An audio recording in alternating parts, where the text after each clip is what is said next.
আসসালামু আলাইকুম প্রিয় শিক্ষার্থীরা, আমি শিন সুলতানা চলে আসলাম নতুন একটি পর্ব নিয়ে। এই মুহূর্তে আলোচনা করব প্রবাস বন্ধু গল্পটি থেকে আসা একটি সৃজনশীল প্রশ্ন নিয়ে।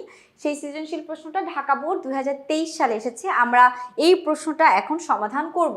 তো প্রথমে আমরা একটা সৃজনশীল প্রশ্নে 4টা প্রশ্ন পাই। আমরা ক আর খটা আগে আলোচনা করি, তারপর উদ্দীপকের সঙ্গে মিলিয়ে গ ঘ পড়ব। ক খতে বলা আছে, আব্দুর রহমান কার মতো লেখকের মুশকিল আসান করবে? আব্দুর রহমান ভিনসেনের মতো বা ভীমসেনের মতো মুশকিল আসান করবে। আব্দুর রহমান কার মতো?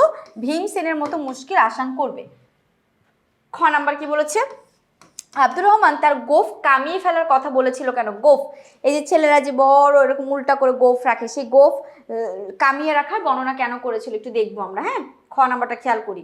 আফগানিস্তানের পানশির অঞ্চলের সুন্দর এবং স্বাস্থ্যকর পরিবেশ সম্পর্কে বর্ণনা সত্যি না হলে আব্দুর রহমান তার গোফ কামিয়ে ফেলার কথা বলেছিল। প্রবাস বন্ধু রচনায় ভৃত মানে চাকর আব্দুর রহমানের চরিত্রে যে স্বদেশ প্রেম, আতিথেয়তা, সরলতা এবং কর্তব্য পরায়ণতার যে প্রকাশ ঘটেছে তাই তুলে ধরা হয়েছে। আব্দুর রহমান যখনই অবসর পেত লেখকের সাথে কাবুলের পরিবেশ ও আবহাওয়া নিয়ে গল্প করত। তার জন্মস্থান উত্তর আফগানিস্তানে পানশিরে। কোথাও বলেছিল, আচ্ছা কোথায়? উত্তর আফগানিস্তানে একেবারে পানশিরে হচ্ছে তার কথাই বলেছিল।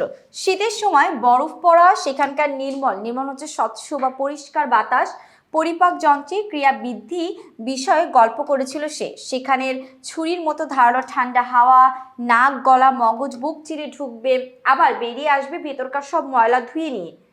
আব্দুর রহমান চ্যালেঞ্জ দিয়ে বলে, তার এইসব বর্ণনায় যদি অধিক খাদ্য গ্রহণের ইচ্ছা না জাগে তাহলে সে তার গোফ কামিয়ে ফেলবে। গোফ, ছেলেরা যে গোফটা রাখে, তো আফগানিস্তানে যারা পানশিরে থাকে তারা গোফ হচ্ছে তাদের একটি ঐতিহ্য, পুরুষরা সেখানে রাখে। তো এখন লেখক যখন আব্দুর রহমান যখন তার পানশিরের অনেক বর্ণনা দিচ্ছিলেন আর লেখককে প্রচন্ড পরিমাণে বিশ্বাস করার জন্য, মানে বিশ্বাস করানোর জন্য, তার কথাটা বিশ্বাস করানোর জন্য সে মূলত বলেছিল যদি আপনার পছন্দ না হয় তাহলে সে তার গোফ পুরা কামিয়ে ফেলবে বা নামিয়ে ফেলবে। যাই হোক, এটা হচ্ছে আমাদের খ নাম্বার প্রশ্ন বুঝলাম। এবার আমরা গ আর ঘ আলোচনা করব। গ ঘ আলোচনা করার জন্য আমাদের উদ্দীপকটা পড়াটা জরুরি। আমরা উদ্দীপকটা পড়ি। রবীন্দ্রনাথ ঠাকুরের ছেলেবেলায় বজেশ্বর ছিল তাদের বাড়ির চাকরদের সর্দার। কে? বজেশ্বর। আচ্ছা, বাড়ির ছোটদের তত্ত্বাবধান ও খাবার পরিবেশনের দায়িত্ব ছিল বজেশ্বরের উপর। ছোটরা খেতে বসলে সে সকলকে একটি একটি করে লুচি আলগোছে দুলিয়ে জিজ্ঞেস করত আর দেবে কি না। রবীন্দ্রনাথ তার মনোভাব বুঝতে পেরে লুচি, দুধ ইত্যাদি খাবারের নিজের অনীহা প্রকাশ করতেন। বেঁচে যাওয়া এসব খাবার চলে যেত বজেশ্বরের আলমারিতে। আচ্ছা, তো উদ্দীপকের বজেশ্বর এবং প্রবাস বন্ধু গল্পের আব্দুর রহমানের মাঝে আচরণগত যে বৈসাদৃশ্য ফুটে উঠেছে তা ব্যাখ্যা করো। আচ্ছা, আব্দুর রহমান এবং বজেশ্বরের বৈসাদৃশ্য কি, মানে অমিল কি, সেটা জানতে চাচ্ছে। আর এখানে ঘ নম্বরে বলেছে উদ্দীপকের প্রবাস বন্ধু গল্পের মূল ভাবকে তুলে ধরতে ব্যর্থ হয়েছে। হ্যাঁ, আমরা গল্পটা পড়েই কিন্তু বুঝতে পারলাম প্রবাস বন্ধু গল্পের মধ্যে আরও অনেক বিস্তারিত আছে। প্রবাস বন্ধু গল্পের মধ্যে আব্দুর রহমানকে প্রচণ্ড পরিমাণে স্বদেশ প্রেমিক এবং আতিথেয় পরায়ণতা বলা হয়েছে, যেটা উদ্দীপকের বজেশ্বরের মধ্যে নাই। তো অবশ্যই মূল ভাব ধারণ করে না। যে প্রশ্ন দুইটা আমরা বুঝলাম, উদ্দীপকও বুঝলাম, এখন গ আর ঘ আমরা একসাথেই পড়ে ফেলবো। গতে বলেছে বজেশ্বরের সঙ্গে আব্দুর রহমানের অমিল কোথায় সেটা জানাও। আর এদিকে প্রবাস বন্ধু গল্পে এটা মূল ভাব না, এটা মূল ভাব ধরতে যে ব্যর্থ হয়েছে সেটা এখানে জানতে বলেছে। তো গ ঘ যদি আমরা এখানে আলোচনা করি তাহলে দেখো এখানে গ ঘতে কি আছে।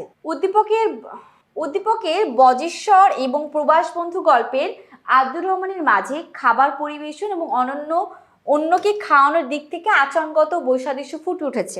হ্যাঁ, প্রবাস বন্ধু রচনায় আব্দুর রহমানের চরিত্রে আতিথেয়তা ও সরলতা মুখ্য হয়ে উঠেছে। সে নানা ধরনের খাবার পরিবেশন করতে থাকে লেখককে সেবা খুশি করার উদ্দেশ্যে। কিন্তু উদ্দীপকের বজেশ্বর চরিত্রে দেখা যায় আব্দুর রহমানের বিপরীত একেবারে আচরণ। উদ্দীপকে রবীন্দ্রনাথের ছেলেবেলায় তাদের বাড়ির চাকরদের সর্দার বজেশ্বরের আচরণগত বৈশিষ্ট্যের পরিচয় তুলে ধরা হয়েছে। তারপর কি বলেছে?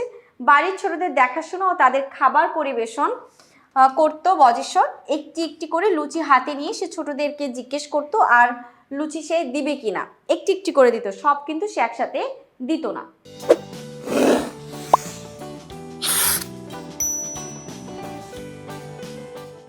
আচ্ছা, আর সে দেবে কিনা।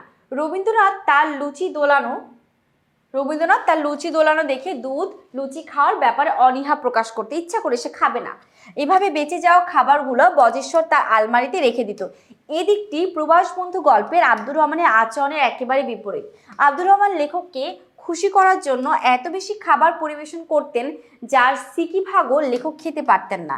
এক পর্যায়ে বাগেবালার বরফি আঙ্গুর এনে লেখককে জোরাজোরি করে এবং এর স্বাদের কথা বর্ণনা করে। এইভাবে উদ্দীপকের বজেশ্বর এবং প্রবাস বন্ধু গল্পের আব্দুর রহমানের মাঝে খাবার পরিবেশন আচরণগত দিকটি বৈসাদৃশ্যপূর্ণ। একদিকে বজেশ্বর সে একটার বেশি লুচি দিতেই চাচ্ছে না, আর অন্যদিকে আমরা আব্দুর রহমানকে দেখতে পাচ্ছি সে লেখকের জন্য বিশাল পরিমাণে রান্নাবান্না করেছে, একটা বিয়ের আয়োজনের মতো।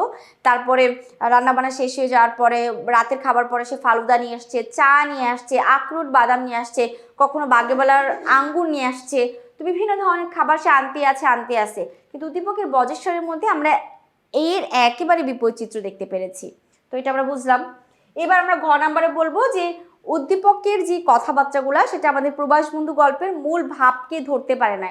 তো অবশ্যই উদ্দীপকের কথা বলা যে দিকটি আছে আমাদের প্রবাস বন্ধু গল্পের মূল ধারণাকে বা মূল চেতনাকে কোনোভাবেই নিয়ে আসে নাই। তো দেখো, উদ্দীপকটি প্রবাস বন্ধু গল্পের মূল ভাবকে তুলে ধরতে পুরোপুরিভাবে ব্যর্থ হয়েছে। অতিথি পরায়ণতা ও আন্তরিকতার দিক দিয়ে প্রবাস বন্ধু লেখক ও রবীন্দ্রনাথের অভিজ্ঞতা একেবারে বিপরীত হয় মন্তব্যটি যথার্থ। প্রবাস বন্ধু ভ্রমণ কাহিনীতে লেখক আব্দুর রহমানের স্বদেশ প্রেম, সংস্কার ও অবয়ব শব্দের অর্থ হচ্ছে পা থেকে মাথা পর্যন্ত পুরো শরীরের গঠনকে এটা বলছে, এবং তার যে সরলতার বর্ণনা দিয়েছেন যেটা একেবারে উদ্দীপকের বজেশ্বরের মধ্যে নাই। এই প্রসঙ্গে আফগানিস্তানের জীবনাচরণ, খাদ্য এবং ভূপ্রকৃতি সম্পর্কেও লেখক আলোকপাত করেছেন, যেগুলোর একটাও কিন্তু আমরা উদ্দীপকে পাইনি। আনুগত্যের দিক দিয়ে আব্দুর রহমান ছিল অতুলনীয়। সে যখন তাকে ডাকা হতো বা তার মালিক যখন তাকে ডাকতেন সে পরিপূর্ণভাবে এগিয়ে যেতেন, যেটাও কিন্তু বজেশ্বরের মধ্যে একেবারে অনুপস্থিত পেয়েছি। অর্থাৎ আনুগত্য বলো, আতিথেয়তা বলো, স্বদেশপ্রেম বলো বা যত যাই বৈশিষ্ট্য ছিল না কেন সব কিছু আব্দুর রহমানের মধ্যে একটু বেশি বেশি থাকলো, বজেশ্বরের মধ্যে এই জিনিস কিছুই ছিল না। এরপর আমরা যদি বাকি ব্যাখ্যা বিশ্লেষণ করি, প্রবাস বন্ধু গল্পে লেখকের ভোজন অভিজ্ঞতার দিক থেকে রবীন্দ্রনাথের ভূপ্রকৃতি, সেখানকার মানুষের সহজ সরল জীবনাচার, বিচিত্র এবং মজাদার খাবার ইত্যাদি হাস্যরত্মকভাবে এই রচনায় তুলে ধরেছেন লেখকের সেবা যত্ন এবং বিভিন্ন কাজকর্ম করে দেওয়া কাজেই লোকের বিভিন্ন দিক এবং তার সরলতা, স্বদেশপ্রেম ও আতিথেয়তার বিষয় এখানে ফুটে উঠেছে। উদ্দীপকে এই বিষয়গুলো অনুপস্থিত। সেখানে শুধু খাবার পরিবেশনের সময় চাকর বজেশ্বরের বৈরী মানে একটু শত্রুমির বা একটু কিপটামি করার যে আচরণ এবং কারণে শিশু রবীন্দ্রনাথের মনে খাবারের ব্যাপারে যে অনীহা প্রকাশ পেয়েছে সেটার বর্ণনা দেওয়া হয়েছে। এই বিষয়টি প্রবাস বন্ধু রচনার একেবারে বিপরীত। প্রবাস বন্ধু ভ্রমণ কাহিনীতে লেখক আফগানিস্তান ভ্রমণ করার সময় তার বাস্তব অভিজ্ঞতা বর্ণনা করেছেন। উদ্দীপকে এই ধরনের ভ্রমণ অভিজ্ঞতা বর্ণনা, মজাদার সব খাবার রান্না ও পরিবেশন এবং লেখকের প্রতি তার শ্রদ্ধাপূর্ণ যে পরিচয় তুলে ধরা হয়েছে তা উদ্দীপকে একেবারেই অনুপস্থিত। প্রতিবেশী দেশ হওয়া সত্ত্বেও সেখানকার পরিবেশ ও আবহাওয়ার বৈচিত্র্যের যে অভিজ্ঞতা লেখক অর্জন করেছেন তার কোনো প্রসঙ্গ উদ্দীপকে নেই। এসব দিক বিচারে বলা যায় প্রশ্নোক্ত মন্তব্যটি পুরোপুরিভাবে যথার্থ। আমরা ঢাকা বোর্ড 2023 সালের প্রশ্ন আলোচনা করলাম। আশা করছি সকলে বুঝতে পেরেছো। আজকে পর্যন্তই, পরবর্তী পর্ব নিয়ে খুব দ্রুতই হাজির হব। সে পর্যন্ত সকলে ভালো থেকো, সুস্থ থেকো। আল্লাহ হাফিজ। আসসালামু আলাইকুম।